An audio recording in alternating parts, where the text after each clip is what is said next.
যারা এতদিন এই ফোনটার জন্য অপেক্ষা করেছিলেন আমার মনে হয় তাদের জীবনের সবচেয়ে বড় ভুল ছিল এটাই। আসসালামু আলাইকুম, কেমন আছেন সবাই? আইফোন SE4 আইফোন 16e গতকালকে অ্যাপেল তাদের ইউটিউবে 12-13 মিনিটের একটা ভিডিওর মাধ্যমে আইফোন 16e ফোনটা রিলিজ করে। এই পর্যন্ত ঠিকঠাক ছিল, বাট ভিডিওটা দেখতে দেখতে যখন 7-8 মিনিট চলে গেলাম এরপরে শুরু হয়ে গেল মারামারি। কেন?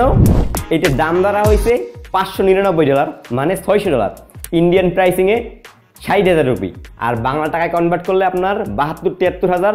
যেহেতু আনঅফিসিয়াল মার্কেট, বাংলাদেশে আসলে দাম হবে 80,000 টাকার উপরে, আর 80,000 টাকায় কিন্তু আইফোন 15-16 অলরেডি অ্যাভেলেবেল আছে। এখন আপনাদের হয়তো অনেকেরই ইচ্ছে ছিল এই ফোনটা কেনার যদি দামটা থাকতো 60,000 টাকার ভিতরে, বাট 60,000 টাকাও কিন্তু কম না। আসলে যদি আপনারা অ্যাপেলের কথা চিন্তা করেন, তারা কিন্তু কখনোই কাস্টমারের জন্য ফোন বানায় না। উদাহরণস্বরূপ আইফোন 11টা দেখতে পারেন, 11 একটা IPS ডিসপ্লে লাগাই দিছিল, দাম রাখছিল $600, চলছে না, এখনো পোলাপান কিনতেছে এবং স্টিল কিন্তু খুব ভালো একটা পারফরমেন্স দিতে আছে। এরপরে 12, 13, 14 পর্যন্ত কিন্তু ভাই তারা সেই বড়সড় একটা নজ দিছে, তারপরেও কিন্তু মানুষ কিনছে। এরপর কি হলো, আইফোন 16 রিলিজ করলো 60 ইয়ার্সের একটা প্যানেল দিয়া, যেটার দাম $800। এখন অ্যাপেলের যারা কনজিউমার আছে তাদের আসলে ভাই এত দেখাশোনার কোনো টাইম নেই। এরা টাকা দিয়ে কনভিনিয়েন্স কিনে। আপনার কাছে টাকা থাকলেও আপনি এটাই করতেন, কষ্ট করে ভাই ইউটিউবে ভিডিও দেখতেন না, আইফোন 16 সার্চ করতেন না, পকেটে টাকা আছে মার্কেট চলে দিতেন, ঠাস করে একটা ফোন কিনে আনাইতেন। যেমন জানি না আজকের ভিডিওটা কয়জনে আইফোন 15 অথবা 16 সিরিজ দিয়ে দেখতেছেন ভাই, একটু কমেন্ট করে জানাই দিয়েন। আর যদি আপনারা আইফোনের এশিয়ার মার্কেটের কথা হিসাব করেন ভাই, এশিয়াতে ইন্ডিয়াতে শুধুমাত্র তারা অফিসিয়ালি ফোন রিলিজ করে। এখন যদি ভাই তাদের আসলেই এশিয়াতে মার্কেট ধরার প্ল্যান থাকতো, তাহলে কিন্তু সবার আগে ইন্ডিয়াতেই ধরতো। কারণ ইন্ডিয়াতে যদি দেখেন আপনারা, স্যামসাং থেকে শুরু করে পিক্সেল, নাথিং, এমনকি অ্যাপেল নিজেও কিন্তু তারা ইন্ডিয়াতে অফিসিয়াল ফোন রিলিজ করে।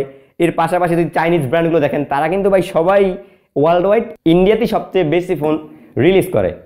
এর জন্য আপনারা স্যামসাংয়ের ফ্যান এডিশন দেখতে পারেন, আইফোনের SE সিরিজ দেখতে পারেন, নাথিংয়ের CMF ফোন 1টা দেখতে পারেন। মানে সব ব্র্যান্ডে কিন্তু একটা কম দামে রিলিজ করে, যেটা শুধুমাত্র এশিয়াতে, ইন্ডিয়াতে সেল হবে। বাট অ্যাপেলের কিন্তু ভাই এত দেখাশোনার টাইপ নেই। তাদের জাস্ট প্রোডাক্ট বানাইতে হবে, সেটা যেরকম হোক, যে প্রাইসে হোক, স্পেসিফিকেশন ডাজন্ট ম্যাটার। এখন আপনারা যদি আইফোন SEটা দেখেন $600, 60,000 রুপি, বাংলা টাকায় 70,000 টাকার উপরে।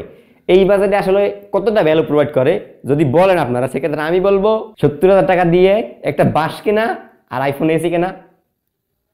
বাট বাংলাদেশের মানুষ বাস খাইতে একটু বেশি ভালোবাসে। যেমন ক্যামেরা সেগমেন্টে ভাই একটা মাত্র ক্যামেরা লাগাই দিছে 48 মেগাপিক্সেলের, তাও অ্যাপেল বলতেছে 2-in-1 ক্যামেরা। মেইন সেন্সরই আপনার 2x ডিজিটালি জুম করে একটা ছবি তোলে, লাগাই দিল 2x টেলিফটো। হ্যাঁ বুঝলাম ভাই, ভালো ক্যাপচার করে 48 মেগাপিক্সেল ভালো, তবে যতই হোক ভাই ওইটা কিন্তু ডিজিটাল জুম। আপনি একটা টেলিফটো লেন্সের সাথে কিন্তু এইটা কোনোদিনও কম্প্যারিজন করতে পারবেন না। তার উপরে 60,000 টাকা দামের একটা ফোন যদি ভাই আলট্রাওয়াইড না থাকে, কিছুদিন আগে রেডমি নোট 14 রিলিজ হয়েছিল, ওইখানে আলট্রাওয়াইড দেয় নাই 25,000 টাকায়, তা নিয়ে মারামারি লেগে গেছে, তাইলে এইটা কি বলবেন? এছাড়াও একটা নস থাকতেছে ভাই এত বড় 2025 সালে, সেই নস সহ সর্বপ্রথম 2017 সালে ফোন রিলিজ করছে, যা আজ থেকে 5-8 বছর আগে। এবং 60 হার্জ তো আছেই ভাই 60,000 টাকার ফোনে। এখন 9-10,000 টাকার ফোনেও তো 90 হার্জ 120 হার্জ পাওয়া যায়। এখন অ্যাপেলের প্রোডাক্ট ভাই এগুলো সাধারণ মানুষের জন্য না, অ্যাপেলের কিছু আলাদাই ফ্যান বেজ আছে। আর বাংলাদেশে তো পোলাপানগুলো চেনে নি ভাই, অ্যাপেলের একটা লোগো আর পিছনে একটা ক্যামেরা দেখলে এগো হয়ে যায়, দাম যে হোক মা বাপের গলায় ছড়িয়ে ধরিয়ে। আসসালামু আলাইকুম।